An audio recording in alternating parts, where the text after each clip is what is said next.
Oh yeah, listen to that purring.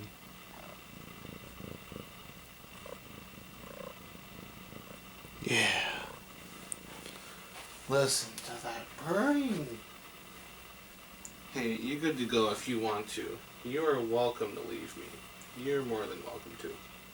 We're just going to do some song recommendations today, Lily, which I know you don't care about music, so that's such a shame, but I understand and validate your opinion. I don't validate your opinion. Your opinion is already validated, but I respect your opinion. Be free, young cat. Yeah, we're going to talk song recommendations today. Um, if Lily ever gets off of me, I'll look at my phone and look at songs I've been listening to lately, just for ideas. Because honestly, I'm doing no prep, and that's okay. Um, where do I want to begin? There's definitely a gap, I feel like, in terms of songs I've listened to recently, and that's okay. You can definitely tell, but like, I've listened to some good ones lately, man. I think we're gonna go a little rapid fire and just talk about a ton of songs. Um, cool. Yeah. Let's begin. Goodbye. Um, hey, don't do that. Don't do that. No.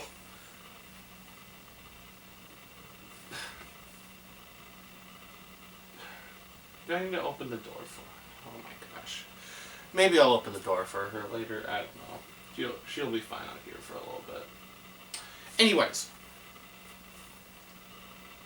Love Takes Time by Orleans. Orleans, I don't care how you pronounce it. Off of the album Forever. I believe 1979. So by this point, I believe John Hall had left. Larry Hoppins sings lead vocals on this track.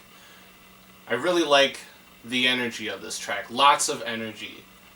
And I mean, good theme too. I don't know. It's been a while since I've really listened to it and been like really listening to it, you know. But it's just a good energy, good vibe on this track, and the key change works really well for it. Um, yeah, I don't know. I like this track a lot. I would recommend it. I guess the point of this video isn't to go super in depth on these tracks, more so just to be like, this is a song you should listen to.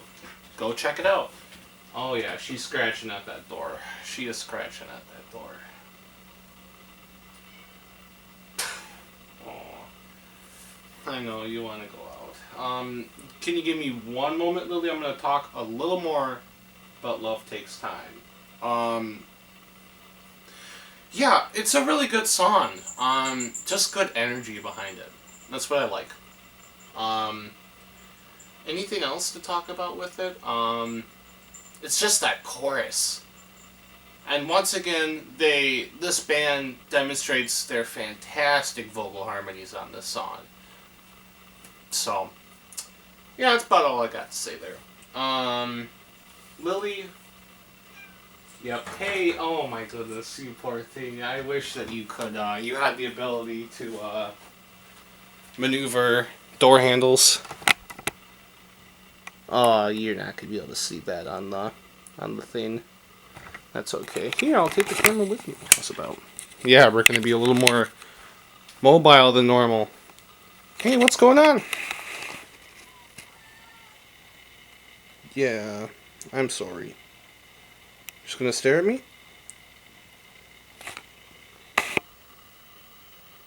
Hey, I'm gonna let you out. I'm gonna let you out. Oh, look at that neck move. Alright? She's free. She's free. Yeah, she's a good cat. She's a good cat. She's a fantastic cat. And you can't tell me anything but. Nothing but fantastic. Alright. I think it'll refocus itself in a moment here. I should have checked the time on the video while I was up. Atomic Dog by George Clinton, off of Computer Games. bizarre track. This is a bizarre track. But it is funky. It is funky. Snoop Dogg has sampled this track a lot. The bow wow wow yibby yo yibby yay bow wow yibby yo yibby yay. That thing. That thing. Oh God. There's some just weird lyrics in the song. Apparently, I think what happened, if I remember from when I read up on this track a little while ago, is that when it came time for him to record it in the studio, they were like, we're going to play the whole track backwards. And so he just made up a bunch of weird nonsense on the spot, and it just kind of became the song. And it worked out because it's a cool song. I mean, I don't think there's anything else quite like it, so it's a cool song. So yeah, that is Atomic Dog, George Clinton.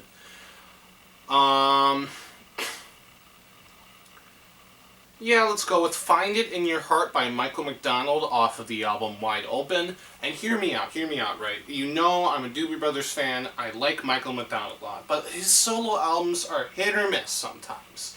Sometimes his solo stuff just is not good. I'm sorry.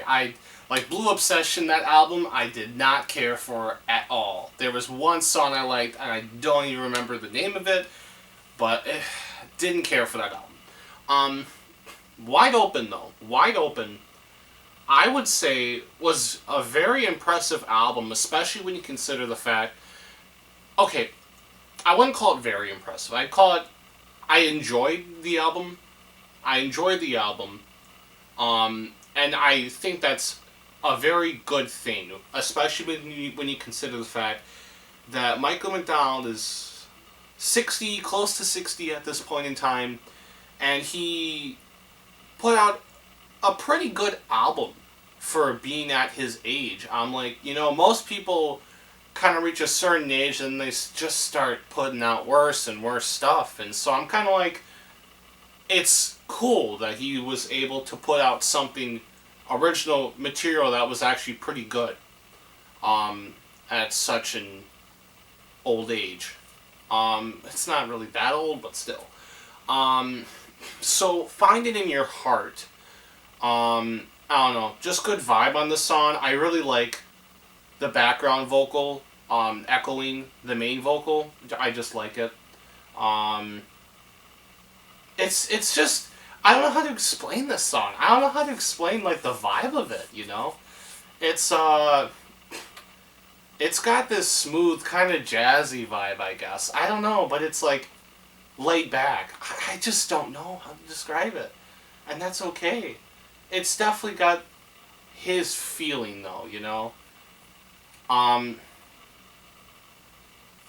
I just like it. And another thing is that there's the I don't know if you've heard of Sanborn sessions, where David Sanborn, saxophone player, basically invites other musicians to his home studio, play with his house band, and they just record a couple songs, and they release these videos on YouTube.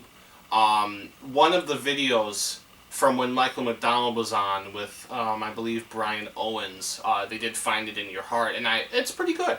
So I do recommend that if you want to check out another version of the song. They also did Minute by Minute during those sessions, and that's phenomenal. But yeah, this song, it's nice to hear something modern by an older artist that is actually pretty decent. So, I think A House Is Not a Home by Diane. Oh my gosh, I don't know how to pronounce her name, and I'm so sorry. This is tragic. You're just hearing this and you're like, wow, this kid wants to be a music nerd and just isn't. Dionne Warwick.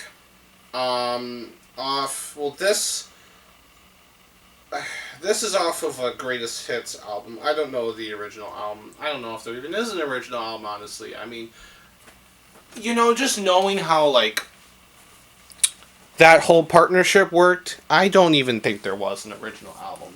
Like, hear me out, right? So, her Burt Bacharach, Hal David. Singer, composer, lyricist. Boom. The dream team. Put together so many fantastic things. And this is one of those songs. A House Is Not a Home. I mean, it's just interesting listening to the song. The peaks and valleys are so phenomenal in this song. It throws you right in. You know, you're starting at a valley, but like it only takes like half a minute for a peak to come, and then it comes back down. And the whole song is just up and down and up and down and up and down. The whole song, and that's phenomenal. And just the instrumentation is so nice. Like that, when they use the timpani so well, and the strings, the string part towards the end is phenomenal, and her voice is so good. Like, man, this song is so stinking good. I really have known I need to check out more from this team. Burt Bacharach alone. I mean, he's still alive, and that's crazy to me. He just did a Tiny Desk concert from home with, I don't know his name, but the guy who he did an album with a couple years ago. They did a Tiny Desk concert together, and they said they're still writing music together. I'm like, Burt Bacharach is still writing music at 92 years old. You know, that's crazy. One of the most influential composers of our time. And it's just crazy. He's 92, and he's still alive. And I'm just worried that, you know, obviously he's going to pass soon. And that's going to be a sad day. I know for sure when that happens, that's going to be my big thing. Like, I need to go ahead and just put together some sort of thing and just listen, some sort of playlist or something, and just listen to a ton of his music. That's going to be so good, just to finally go through that whole catalog and just check it out. That's going to be so good. But I'm just worried that my generation just isn't going to care about, you know. It's so sad to talk with people and they don't know his name, and I'm like, oh my gosh. Phenomenal musician. He can still play piano at 92. And let's not forget Hal David, too. Those lyrics, man. This song in particular isn't one that I listen to the lyrics too much, because I haven't listened to the song too much yet, but like, there's others by this team that I'm like, oh, those lyrics are so good, and you can probably figure out which one, the like, top tier song that I'm talking about by this duo. If you know this duo, you can probably figure out what song I'm talking about. The Burt Bacharach and Hal David duo. And I won't say it in this video, because I'm going to talk about it another time, and it's probably going to get, like, an entire video to itself, because that song deserves it. But, anyways, I'm going to talk about one more song in this video, and then that'll be it. With Each Beat of My Heart by Stevie Wonder off of the album Characters. So, Characters I listened to it a few times now. It's not as solid of an album as this earlier stuff. It's kind of like Stevie Wonder gradually just losing his touch, and that's okay. I think there is certainly, like, he leans a little more into the groovy funk aspect of his music as time goes on. Like, it's more about, like, having a hard beat to his stuff, I feel like, and Characters has that. But then here's this song that's a complete contrast to the rest of the album, and I think it's one of the absolute highlights of this album. Just feels so classy. I'm thinking when I'm listening to the song that, oh, if I was ever serenaded with this song, I'd be like, damn, I've been swept off my feet. I would be completely. Like, there's so much to talk about with this song. I mean, just the use of the only percussion is like that. The snapping. It just gives this an a cappella vibe almost. Like, with the sound of the backing vocals too. And the piano sounds so nice. I believe the only things on this track, there's piano, synthesizer, lead vocals, backing vocals, and harmonica. And I think that's it on this track. Um, and the snapping, the percussion, you know. And it keeps it really simple, and that's part of what makes this track so good, is that it knows to keep it simple. It wouldn't be the same with more stuff to it. It's the importance of instrumentation and matching it to the feeling of the song. Um, I don't know. There's so much good stuff, and like, let's not forget too those frickin' harmonica solos are, oh gosh, the parts where he echoes the not echoes, but you know, he kind of does variations on the main with each beat of my heart, that thing, but like, again, in tune, as I've said in previous videos. He he does that like on harmonica, and it's just so satisfying to listen to, as the backing vocals are taking over during that second solo and doing their own little thing, and it's so good, and the key change works so well in this song. But at the same time, the original key just sounds so clean. It's so nice to listen to, so pleasing. It's such a nice song. It's just a pleasing song to listen to, very warm. I will say, when I listen to it on repeat, I do get sick of it, because the sound of it, just the production of it, the audio quality sounds so warm. I'm like, this is too much. But it's very warm. It's a very warm audio quality. So, yeah. Just a good song. And I guess that's kind of a thing with a lot of the songs I'm talking about. Like, I would say Love Takes Time is also a very warm sounding song. A House That's Not a Home, I guess so. I mean, obviously, Finding in Your Heart is the only, like, relatively, like, recent song from, like, the last decade, or even last couple decades, but... And that one definitely sounds more modern, too, but... Just in terms of the audio production, but... Oh, 2 minutes. About 2 minutes. As far as any updates for this channel, I think I'm going to invest in, like, a clip mic sometime soon, so I can, like, connect it into the camera and, like, actually, like, have somewhat better audio quality. I'd like to do that. And I've actually started working and researching for something a little grander. A video series. Little grander. And it's going to take a bit to research and then script and then actually film, but it will be keeping in line with my unedited style, but it's more so that I have to put a ton of prep work into the video beforehand, the video series beforehand, and then it's a matter of putting it into the one take, you know, of the video. So I won't say anything else other than that, but I think it will be something interesting to kind of spruce up the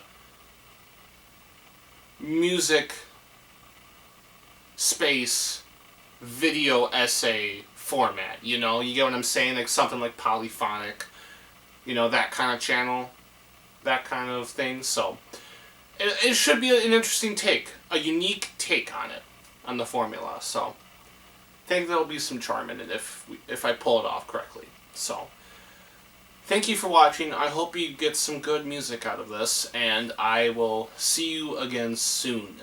So goodbye. Toodaloo. So long.